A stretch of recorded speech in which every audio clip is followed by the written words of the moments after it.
Missing 411 on raamatute sari, mille autoriks on endine politseinik David Paulides. Pärast raamatute avaldamist Suurejalast pööras Paulides oma tähelepanu kummalistele ja seletamatutele kadumistele, mis on aset leidnud looduses ning millest paljusid pole kunagi lahendatud. Number 10. Kuigi 49-aastane Danny Philippides leiti lõpuks pärast tema salapärast kadumist 2018. aastal, on tema juhtum suures osas lahendamata, sest keegi ei tea, kus ta kadumise ajal viibis või mis temaga sel ajal juhtus. Igal aastal käis Danny koos mõne oma sõbraga, kes kõik töötasid Toronto tuletõrjes, suusareisil New Yorgis Lake Placidi juures. 2018. aasta polnud erand. Sel aastal nautis seltskond mäenõlvadel suusatamist ja liiga kiiresti hakkas reis lõpule jõudma. Reisi viimasel õhtul, 7. veebruaril, otsustasid nad löögastuda Whiteface'i mäe puhkemajas ja Danny tahtis teha mõned fotod hetke jäädvustamiseks, kuid ta sai aru, et oli oma mobiiltelefoni autosse jätnud ning otsustas suuskadega auto juurde sõita, et see ära tuua. Ta ütles seltskonnale, et tuleb varsti tagasi ning teda nähti suuski jalga panemas enne teele asumist. Tema auto oli pargitud mäe jalamil, kui Danyl ei oleks pidanud telefoni toomine ja tagasi puhkemaja jõudmine võtma rohkem kui 10 minutit. Seetõttu, kui seltskond mõne aja pärast mõistis, et ta on endiselt kadunud, hakkasid nad muretsema. Kõigepealt otsiti tema auto ümbrus läbi, kuid temast polnud jälgegi. Politseid teavitati ja avati kadunud isiku juhtu. Üle 100 vabatahtliku otsisid mäelt Danny jälgi, kuid tulemusteta. Nendega liitasid New Yorgi osariigi politsei, sisejulgeoleku ja piirivalve liikmed, samuti helikopterid, droonid ja otsingukoerad, kuid temast ei leitud ühtegi jälge. Mõned vabatahtlikud varustasid otsijaid toidu ja tekkidega ning Danny perekond tegi kõik endast oleneva, et otsingutele kaasa aidata. See oli esimene kord, kui üks suusataja oli Whiteface'i mäel kaduma läinud ja teda ei leitud. Kuid pärast 6 päevast otsimist hakkas lootus hääbuma ja tundus, nagu oleks Danny lihtsalt õhku haihtunud.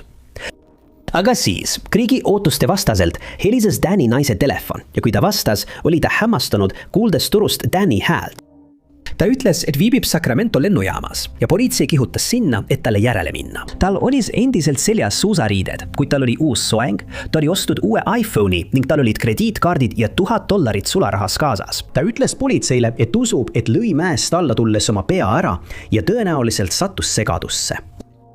Ta arvas, et ilmselt peatas ta siis mööduva veokijuhi, kes viis ta otse Sacramentosse. Selle aja jooksul kannatas ta talumatu peavalu käes ja veetis suurema osa 6 päevast magades. Siiani pole tal aimugi, kus ta nende 6 päeva jooksul viibis, mistõttu mõned inimesed usuvad, et ta mõtles kogu loo välja, kuid see teooria on suures osas ümber lükatud. 9. Tõsiasi, et kogenud metsavahid ja giidid on varemgi kaduma läinud, näitab, kui lihtne on igaühel looduses suunda kaotada. Ja 22-aastane Morgan Elias Heimer on üks selline näide. 2015 aastal elas Morgan Cody linnas Wyomingi osariigis, kus ta õppis inglise keelt Wyomingi ülikoolis. Tema perekond teatas hiljem, et ta oli väga kogenud looduses viibija, töötas jõegiidina ning oli väga tugev ujuja. Ta oli veetnud aega looduses juba noorest peale ning seetõttu tuli talle loomulikult ka osalise tööajaga töö Tour Westis, mis on kommertslik jõematkade korraldaja. 2. juunil oli ta koos turistide grupiga 8-päevasel reisil mööda Colorado jõge. See oli nende reisi 7. päev. Tema ja grupp olid nautinud 6 päeva jõel ning lõpuks jõudsid nad Pumpkin Springsi, vapustava oranži kivimoodustiseni, mis ulatub välja ühest suure kanjoni seinast. See on saanud oma nime, kuna see on kõrvitsakujuline ja selle külgedel jooksevad vertikaalsed triibud. Tema ja ta kolleegidest giidid oleksid hoiatanud avalikkust, et nad ei ujuks ega jooks allikast vett, kuna see sisaldab pliid, tsinki, vaske ja arseeni. Hiljem samal pärastlõunal, umbes kell 16, otsustas grupp edasi viikuda ja nad valmistusid oma paate Pumpkin Springsi kõrval asuvasse kõrvalharusse laskma. Peagi meenutas juhtgiid, et rääkis Morganiga vahetult enne teele asumist, kuna too mainis midagi sellest, et tahab hiljem sel päeval veidi aega puhata. Aga enne kui nad jõudsid vestluse lõpetada, segas neid üks turistidest ning ta lahkus Morgani juurest, et nendega rääkida. Kui ta oli selle vestluse lõpetanud, pöördus ta tagasi, et Morganiga rääkida, kuid Morgan polnud enam seal. Ta arvas, et Morgan oli lihtsalt otsustanud pausi teha või oli juba tagasi minema hakanud, kuna ta oli pärastlõunaks vaba aega küsinud. Ülejäänud päeva jooksul ujus grupp jõges, sõid koos õhtust ja jätkasid lõbutsemist, kuid Morgan ei tulludki sööma. Kell 7:26 sai selgeks, et midagi on valesti. Ja mitte juhtkiid, vaid üks turistidest teatas, et Morgan on kadunud. Jõealasid markerite 211 ja 215 vahel otsisid põhjalikult läbi pargivalvurid ja päästemeeskonnad, kuid nad ei leidnud Morganist ühtegi jälge. Seejärel laiendati otsinguala Diamond Creeki juurde, mis asub allikast 12 miili kaugusel, kuid Morgan oli endiselt kadunud. 6 päeva hiljem lõpetati otsingud ilma ühegi vihjeta. Aastate jooksul on esitatud mitmeid teooriaid, kuna mõned inimesed usuvad, et Morgan kukkus ja ei suutnud jõest välja pääseda. Kui teda viimati nähti, kandis ta tumedat päästevesti, sinist pikkade varrukatega särki, Chicago plätusid, Burgundia värvi pesapallimitsi ja erksavärvilisi lühikesi pükse ning tal oli kaasas lilla veepudel, mida pole kunagi leitud. Creeki, kellel on teavet, mis võiks aidata Morgani juhtumit lahendada, palutakse võtta ühendust Rahvuspargi teenistusega numbril 928 638 7805 ning tema juhtumi number on MP 29 029. 8.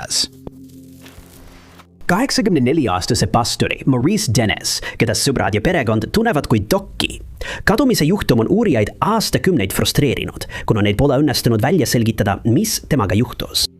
Doc sündis 1896 aastal Blue Rapidsis, Kansases ja sai oma bakalaureusekraadi filosoofias ja teoloogias presbüüterlaste teoloogilisest seminarist Omahast, Nebraskast.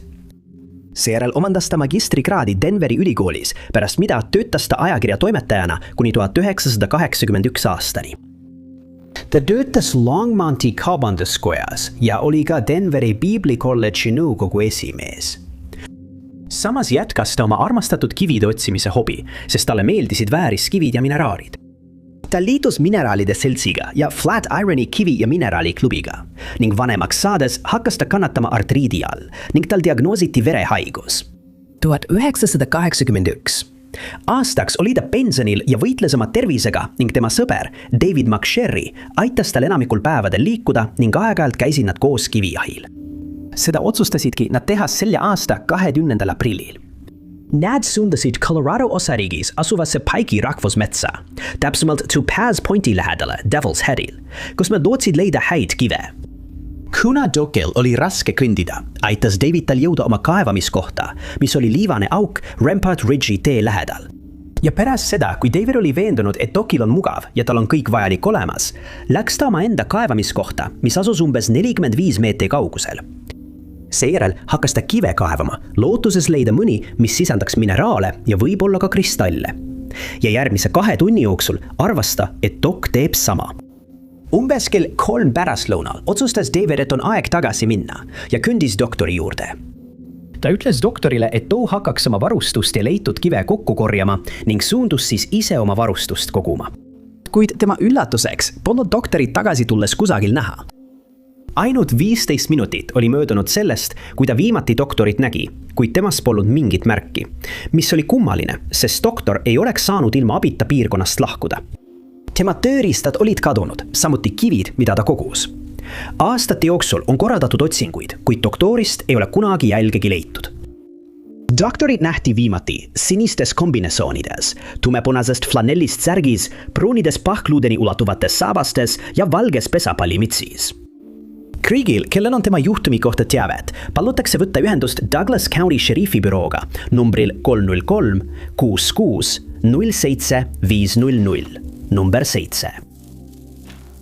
Mount Shasta on olnud mitmete kummaliste ja seletamatute sündmuste toimumispaik ning kümned inimesed on sellel mäel kadunuks jäänud ja neid pole enam kunagi nähtud. See piirkond on tuntud reeturliku maastiku, ootamatult tabavate tormide, varjatud lõhede ja järskude languste poolest, mida tuleb oskuslikult läbida. Seetõttu on enamik mäeradu mõeldud vaid kogenud mägironijatele ja looduses liikujatele, nagu seda oli ka 69-aastane Karl Herbert Lagers. Carl oli pärit Orindast, San Franciscost, ja 1999 aastal otsustas ta, et valutab iga California maakonna kõrgeima tipu, sealhulgas Shasta-mäe. Koos kahe oma sõbraga, Milton Ginsiga ja Barry Gilmoriga, kes olid vastavalt 64 ja 60 aastased. Group, kuhu kuulusid kõik Orinda Roadrunners klubi liikmed, asus sellele mäele teele sama aasta 21. mail. Järgmisel päeval, enne kui grupp ronima hakkas Carl kurtma, et ta ei tunne end hästi ning otsustas varakult teele asuda, et kaaslased teda ootama ei peaks ning nad plaanisid talle hiljem järele jõuda. Ta asus teele Avalanche Gulchi marsruudil, kuid tõenäoliselt teadis ta, et tee saab raske olema, sest ta oli juba laagri poole liikudes kannatanud kurnatuse, vedelikupuuduse ja kõhuprobleemide käes. Tal oli nii halb olla, et Gaines ja Gilmore pidid teda aitama oma varustust kanda. Aga ta lootis, et korraliku puhkuse ja unega ta hommikuks piisavalt taastub hästi, et mäkke tõusta. Pärast laagrist lahkuvist hakkasid tema sõbrad oma telki ja muud asjad kokku pakkima ning asusid samuti teele. Hiljem teatas üks metsavaht, et nägi meest, kes vastas Carli kirjandusele aeglaselt üles liikumas ühel järsematest ja raskematest radadest. Ka Gaines ütles hiljem, et nägi meest, keda ta pidas Carliks mäe peal kõrgemal üleval, enne kui ta silmist kaotas. Kaks meest jõudsid Heleni järveni ja üllatusid, kui avastasid, et Carl polnud seal. Nad rääkisid teiste sealsete ronijatega, kellest keegi polnud Carli kohanud ning nad muutusid murelikuks. Ta teatati kadunuks jäämisest Siskiyou maakonna šerifi büroole, kes alustas kohe mäe otsimist. Kui Carli kohta ei leitud ühtegi jälge, saatsid California rahvuskaart ja California maantee politsei helikopterid õhust otsinguid tegema, aga edutult. USA teenistuse pargivahid ja vabatahtlikud võtsid otsingutest osa ning 10 päeva vältel otsisid nad läbi kõik piirkonnad, kus Carli oli nähtud ja ka paljud muud kohad, kuid ka siis ei leitud temast ühtegi jälge ega ühtegi vihjet selle kohta, mis temaga juhtus. Neile öeldi, et Carlil oli seljas 2 või 3 riidekihti, mille hulka kuulusid roostekarva jakk, suusapüksid ja matkasaapad, millel olid kassid all. Tal oli kaasas ka süüa ja juua, mida ta kandis kaasas seljakotis. Otsingud lõpetati lõpuks ja pärast seda möödunud aastatel pole Carlist ühtegi täiendavat jälge leitud. Creeki, kes saavad selles juhtumis abiks olla, palutakse ühendust võtta Siskiyou maakonna šerifi bürooga telefonil 530 841 2900 number 6. 2018. aastal kadus Washingtoni osariigis 27-aastane Samantha Sayers, keda tunti ka Sammy nime all. Ning sellest ajast saadik on tema sõbrad ja pereliikmed püüdnud leida vihjeid selle kohta, mis temaga juhtus, kuid vastused on endiselt tabamatud. Samil diagnoositi alopeetsia juba keskkooli ajal ning esialgu hakkas ta parukaid kandis, kui tal juuksed hakkasid välja kukkuma. Kuid aja jooksul muutusid parukad liiga ebamugavaks ja tülikaks, nii et ta otsustas lihtsalt pea paljaks ajada. Seejärel lasi ta oma pea küljele tätoveerida mitu tähte ning seda on nimetatud üheks tema kõige äratuntavamaks tunnuseks. Ta rääkis oma perele, et saab tihti võõrastelt imelikke pilke ja kaastunnet, kuna inimesed arvasid, et ta on just keemiaravi saanud ning lõpuks ta enam ei parandanud neid. Pärast seda, kui ta külastas Seattle'it ja armus sellesse piirkonda, otsustas ta korida sinna oma kodulinnast Gerardist, mis asub Erie järve lähedal. Pärast keskkooli lõpetamist perekonna nimega Steinbach astus ta õppima New Yorgi osariigi ülikooli Fredonias. Seal omandas ta bakalaureusekraadi tehnilises teatris ning teatrikujunduses ja tehnoloogias. Ta lõpetas 2013 aastal. 2009 aastal taotles ta oma perekonna nime muutmist Steinbachilt Sayersiks, pärast seda, kui nende kasuisa adopteeris tema ja ta venna. Tema perekonna sõnul armastas Sam veeta aega looduses ja külastas sageli Vesperi tippu, mis asub tema kodust umbes 90-minutilise autosõidu kaugusel. Seal käis ta matkamas ja mõnikord saatis teda ka tema poissõber, 33-aastane Kevin Dares. Oma kadumise ajal töötas Sam Airbnb koristajana ning oli elama asunud Kingi maakonda Seattle'i, kus ta oli saanud ka kinnisvaramaakleri litsentsi ja alustanud toodete müümist internetis. 2018. aasta juunis otsustas ta, et tahab taas Vesper Peaki juurde minna, kuid tal polnud seekord matkakaaslast. Seejärel postitas ta oma Facebooki kontole, küsides, kas keegi tema sõpradest sooviks temaga liituda, kuid keegi ei tundnud huvi. Seetõttu otsustas ta minna matkale üksi, nagu ta oli varemgi korduvalt teinud ning lahkus oma korterist 1. augustil umbes kell 8 hommikul. Tema ja Kevin, kes oli sel päeval tööl, vahetasid veel mõned sõnumid, milles Kevin ütles talle, et ta oleks ettevaatlik ja annaks teada, kui midagi vaja on.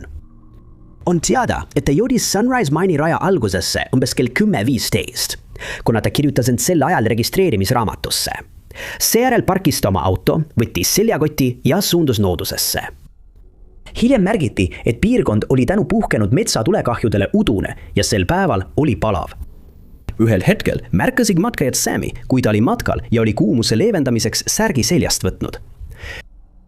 Piirkond oli tänu suvistele temperatuuridele külastajaid täis ja mitmed inimesed mäletasid, et nägid teda Vesper Peaki tippu ronimas. Umbes kell 14:30 nähti teda tipus võileiba söömas ja rääkimas mõned teise matkajaga, kes samuti tippu jõudsid. Kui ta ei olnud kella 6 õhtul koju jõudnud, nagu oli oodata, ega vastanud ka telefonile, läks Kevin teda rajale otsima. Kui ta parklasse jõudis, oli ta nördinud nähes, et Sami auto oli endiselt seal. Ta asus rajale täielikus pimeduses, abiks vaid taskulamp, kuid mingil hetkel komistas ja kukkus ning tema taskulamp läks katki. Talle ei jäänud muud üle, kui pöörduda tagasi mobiiltelefoni valguse abil ja ta võttis ühendust politseiga. Radu otsisid läbi professionaalsete otsijate meeskonnad ja vabatahtlikud mitmest maakonnast ning alles 3 päeva pärast saadis Sami mobiiltelefonilt signaal tipu lähedalt, kuid midagi ei leitud. Sam on endiselt kadunud ja teda kirendatakse kui kiilaspäist roheliste silmadega inimest. Viimati nähtuna kandis ta tumepunast spordijakki, halli värvi joogapükse ja matkasaapaid. Tal oli kaasas seljakott, matkakepid ja beeži värvi müts. Kõigil, kellel on tema juhtumi kohta lisainfot, palutakse võtta ühendust Snohomishi maakonna šerifi bürooga numbril 425 388 3839. Tema nimi on juhtumi number MP517, MP517 98. Number 5. 28-aastase Jessica Staxi kadumise juhtum jättis palju soovida. Tema ema Kathy Paytoni sõnul on ta veendunud, et tegemist oli kuriteoga ning Union County šerifi osakond ei järginud õigeid vihjeid, näiteks oletust, et Jessica poissõber on tema kadumises süüdi. Juhtum sai alguse 1. jaanuaril 2021, kui Jessica ja tema poissõber Jerry Wayne Baggett, kes oli tol ajal 45-aastane, külastasid Tallahatchie jõe kanalit. Paar laenas lameda põhjalise paadi, mida nad kavatsesid kasutada, et otsida sigu ja hirvi, kes olid jõe üleujutuse tõttu lõksu jäänud. Need nähti turvakaamera salvestisel Pullville Quickstopis maanteel 30 umbes kell 5:15 hommikul. Ja salvestisel on näha paari nende autos paat järel. Nad olid välja mõelnud plaani otsida hirvi ja metssigu ning pidid laskuma kanalit mööda alla County Road 46 juurest ja liikuma Rocky Fordi sillani, kus nad oleksid veest välja tulnud. Nad jätsid Jessica telefoni sõbra juurde, kuid hoidsid Jerry telefoni enda juures, et nad saaksid Jessicale helistada, kui nad on valmis, et sõber nad peale võtaks. Alguses tundus, et kõik läheb plaanipäraselt, kuid siis võttis päev ootamatu pöörde. Tänu üleujutusele voolas vesi palju kiiremini kui tavaliselt ja Jessica hakkas kartma. Pärast umbes 2 miili läbimist mööda jõge ja tülitsemist Jerryga palus ta paadist maha minna ning Jerry jättis ta paremale kaldale, kasutades aeruna labidat. Seejärel hakkas ta kõndima County Road 46 suunas ja teda ei nähtud enam kunagi. Paadi leiti vastaskaldalt umbes poole miili kauguselt kohast, kus Jessica maha lasti. Jerry väitis, et ta jõudis teisele poole ja võttis siis sõbraga ühendust, et too talle järele tuleks. Alles umbes kell 22:15 samal õhtul teatati, et Jessica on kadunud. Otsing alustati kohe, kuid see tuli kell 2 öösel peatada. Otsingud jätkusid järgmisel päeval, kuid kogu piirkond oli taas üle ujutatud. Seetõttu pidid otsijad ootama, kuni vesi taandub, mis tähendas, et midagi rohkemat ei tehtud enne, kui Jessica kadumisest oli möödunud 2 päeva. Piirkonna katsid vabatahtlikud, kes läksid jalgsi vette, ning droonid, mis otsisid õhust mingeidki märke Jessicast, kuid tulutult. Kuid just Holly Springsi Rockfalls metsas leiti tema jalajäljed koos mitmete tema isiklike asjadega. Jalajälgi jälitati umbes 100 jardi ulatuses maantee 30 suunas, kuid need viisid üle ujutatud põllule, kust edasi minna polnud enam võimalik. Leidnud esemete hulgas olid naiste saapa ülemine osa, labidavars, mantel ja kinnas. Kui vesi veelgi taandus, viidi läbi täiendavad otsingud, kuid midagi ei leitud. Teda kirjeldatakse kui blondide juuste ja roheliste silmadega naist, kes on 165 sentimeetri pikk ja kaalub 50 kilogramm. Tal oli mitu augustust, tätoveeringud seljal, paremal käel, sõrmuse sõrmel, käsivarel, randmel ja säärel. Kõik, kes saavad aidata tema juhtumi lahendamisel, peaksid võtma ühendust Union County Sheriffi bürooga numbril 662 534 1943. Number 4. 68-aastast Barry Joel Trehani, kes on pärit Columbia Fallsist, Montanast, pole tema sõbrad ja perekond näinud ega kuulnud alates 2020. aasta juulist ning pole leitud ühtegi vihjet, mis viitaks sellele, kuhu ta võis minna või mis temaga juhtus.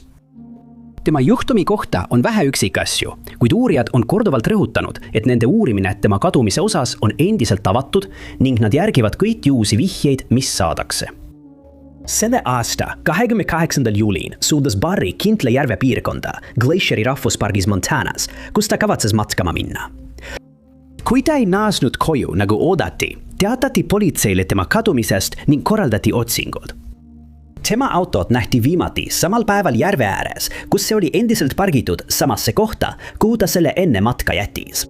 Kuid ametlik otsing Barry järele algas alles 3 päeva hiljem, 25. juulil. Parki valvuurid kammisid läbi piirkonnad, kuhu nad arvasid, et Barry võis matkata, kuid pidid tagasi pöörduma, kuna midagi märkimisväärset ei leitud. Flatheadi maakonna otsingu- ja päästemeeskond ning Flatheadi maakonna koeratiimid liitusid hiljem otsingutega, kuid koerad ei suutnud Barry lõhna leida ja rohkem vihjeid ei avastatud. 4. augustil tehti esimene väike läbimurre, kui tema päikeseprillid leiti Kintlejärvest, kuigi pole kunagi kinnitatud, et need prillid kuulusid talle. Ranger Ed on üsna kindlad, et kuulasid Barryl ja väljendasid oma pettumust selle üle, et rohkem midagi ei leitud. Ka tema auto ümbrust otsiti põhjalikult läbi, kuid tulemusteta. Siiani pole Barryst rohkem jälgi leitud ja tema kadumine jätkab uurijate frustreerimist. Teda kirjeldatakse kui osaliselt hallide juustega ja pähkelpruunide silmadega meest, kelle pikkus on 5 jalga 10 tolli ja kaal 220 naela. Kahjuks ei ole antud kirjeldusi riietuse kohta, mida ta viimati nähtuna kandis ning tema andmeid ei ole lisatud Namuse andmebaasi. Flatheadi maakonna šerifi büroo palub kõigil, kellel on teavet Barry asukoha kohta, nendega ühendust võtta. Numbril 4 0 6 7 5 8 5 5 8 5. Viidates asutuse juhtumi numbrile 20 20 23 471. Number 3. Kõik, kes tunnevad 20 aastast Christopher Tompkinsit, nõustuvad, et ta oli väga kristlane ja väga lähedane oma emale Annile. Vahetult enne seda, kui ta 2002 aasta jaanuaris salapäraselt kadus, oli ta alustanud tööd maamõõtja firmas Columbuses, Georgias ja ütles oma emale, et talle meeldib see töö. Ta oli saanud sõbraks oma ülemusega, kelle lapse Ann sageli hoidis, kui nad tööl olid. Ja kõigi sõnul läks Christopheri elus kõik hästi. Selle aasta 25. jaanuari hommik ei erinenud teistest, kuid see lõppes nii, et Christopherist polnud enam jälgegi. Ja hiljem ütles ta politseile, et tõusis sel hommikul üles ja valmistus tööks nagu tavaliselt ning pärast hommikusööki suundus ta kontorisse. Niipea kui ta kohale jõudis, istus ta ühe oma töökaaslase autosse ja nad sõitsid koos tööobjektile Ellersleesse. Seal alustasid Christopher ja 13 meest tööd. Nad olid üksteisest umbes 50 jala kaugusel ja töötasid reas. Christopher oli kõige taga. Töö sujus hästi ja nad tegid lõunapausi, pärast mida asusid nad taas oma ülesannete kallale. Ühel hetkel rääkisid Christopher ja mees tema ees omavahel, kuid tema töökaaslane pidi mõneks minutiks millelegi muule keskenduma ega pööranud vestlusele enam tähelepanu. Ta lõpetas oma tegemised ja vaatas siis Christopheri poole, kuid avastas, et teda polegi enam seal. Tema ja ta töökaaslased arvasid, et Christopher läks metsa äärde end kergendama, kuid Christopher ei tulnudki enam tagasi. Nad otsisid ümbruskonna läbi ja märkasid, et tema tööriistad olid endiselt töökohal, kuid Christopherit polnud kusagil. Politseid teavitati ja esialgse otsingu käigus, mille viis läbi tema perekond, leiti üks tema saabas rippumas lähedal asuva aia küljes. Maast leidsid nad mitu mrinti ja tüki rebitud kangast, mis tõenäoliselt pärines tema tööpükstest või särgist, mida ta tol päeval kandis. Kummalisel kombel jäid need esemed töötajatele esialgsel otsingul märkamata. Ametlik otsing algas järgmisel päeval koos laiba ja otsingukoerte abiga, kuid nad ei suutnud tema lõhna jälile saada. Kui midagi rohkemat ei leitud, ütles politsei Christopheri perele, et ta oli tõenäoliselt omal soovil läinud seiklust otsima või alustanud uut elu. Kuid mitte miski ei tõestanud, et see oleks tõsi. Tema perekond lükkas need väited kohe ümber, kinnitades, et ta ei oleks kunagi oma ema hüljanud ning lisas, et ta armastas oma uut tööd ja elu üldiselt, nii et tal ei olnud mingit põhjust soovida mujale kolida. Kuid võimud kordasid, et töökohal ei leitud mingeid kuritegeliku tegevuse ega rüseluse märke ning seetõttu said nad ainult eeldada, et Christopher otsustas ise lahkuda. Just siis hakkas Anne kahtlustama, et Christopheri töökaaslased võivad midagi varjata. Midagi rohkemat ei tehtud enne, kui 6 kuud hiljem jalutas üks talunik oma maal, mis asus umbes miili kaugusel kohast, kus Christopher kaduma läks ning leidis talu soisel alal Christopheri teise töösaapa ja politseid teavitati. Juhtumit uuriti uuesti, kuid midagi rohkemat ei leitud ja kõik otsingud lõpetati. Christopherit kirjeldatakse kui mustade patsidega juustega ja pruunide silmadega meest, kellel võib olla vuntsid või kitsehabe. Ta on 5 jalga ja 7 tolli pikk ning kaalus tol ajal 124 naela. Teda nähti viimati kandmas sinise ja halli ruudulise mustriga joped, tumesiniseid pükse ja musta mütsi. Tal oli käes ka must kell, mida pole kunagi leitud. Kui teil on Christopheri juhtumi kohta mingit teavet, mis võiks aidata teda leida, palutakse teil võtta ühendust Harris County Sheriffi bürooga numbril 70 628 421. Christopheri juhtumi number 1, MP 483. Number 2. Tunnistajad, kes astusid välja pärast 54-aastase Sandra Lynn Johnson Hughes'i kadulist, andsid väga muret tekitavaid kirjeldusi vestlustest, mis neil temaga olid olnud, mis viis uurijad arvama, et oli kas saanud peavigastuse või oli ta segaduses. Sandra oli tuntud kui ellujääja, kellel oli palju kogemusi looduses viibimisega. Ja 2020 aastal otsustas ta minna üksinda matkama Madeira maakonnas asuvasse Johnson Merrowsi kaugemasse piirkonda, et saada leevendust COVID-19 pandeemia ajal kehtinud karantiinist. Ta oli vaid 6 kuud varem kolinud Hawaiilt Californiasse ning 26. juunil rääkis ta telefonis mõne oma pereliikmega.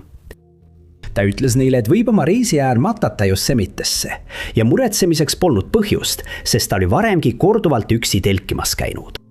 Kuid 5. juuli leiti Sandra laagriplats segamini olevat, mis polnud tema moodi, kuid teda ennast polnud kusagil näha. Järgnenud teabepalvete käigus astus mitu inimest välja, väites, et nad olid Sandrat näinud ja et oli käitunud väga kummaliselt. Ta matkatas 4. juulil paljajalu ja näis olevat kehvas seisus, kuna tal oli näos sinikas. Mõned, kes temaga kohtusid, pakkusid talle abi, kuid ta ütles, et ei vaja seda ja jätkas kõndimist. Tema auto leiti lühikese vahemaa kaugeselt telkimisalast, kus oli enne kulistiku veeremist vastu puud sõitnud. Teda nähti uuesti 9. augustil, kui 2 jahimeest märkasid teda puu najal toetumas. Nad tundsid ära ja võtsid ühendust võimudega, öeldes, et ta oli võrrendes tagaotsitava kuulutusega palju kaalu kaotanud. Aasta hiljem ütles 3-aastane poiss, kes viibis piirkonnas koos oma perega, et metsas oli musta särgiga naine, kes vajas abi ja oli surnud. Piirkond otsiti läbi, kuid midagi ei leitud. Aga poisi kirjeldus naisest oli märkimisväärselt sarnane Sandrale. Kirjeldus oli nii täpne, et uurijad olid üllatunud, kui nad ei osanud seda seletada, sest Sandra polnud seal. On oletatud, et Sandra lõi autoõnnetuses oma pea ära ja ei suutnud enam koduteed leida. Teised usuvad, et Sandra alustas lihtsalt uut elu kusagil mujal, kuid kumbagi neist teooriatest pole kunagi tõestatud. Tema kummaline käitumine ja järjekindel väide, et ta ei vaja abi, võisid samuti tema perekonna segadusse ajada ning nad on meeleheitlikult otsimas vastuseid, mis temaga juhtus. Teda kirjeldatakse kui õlgadeni ulatuvate siniste juustega ja pruunide silmadega naist, kelle pikkus on 5 jalga ja 3 tolli ning kaal 150 naela. Kui teil või kellelgi teie tuttavatest on teavet Sandra juhtumi kohta, palutakse teil võtta ühendust Madeira maakonna Sheriffi bürooga numbril 55 967 57 770, number 1. Kui keegi kaob välisriigis, võib otsingute läbiviimine muutuda keerulisemaks, sest võimud peavad nende leidmiseks tuginema ainult tunnistajate ütlustele ja turvakaamera salvestistele.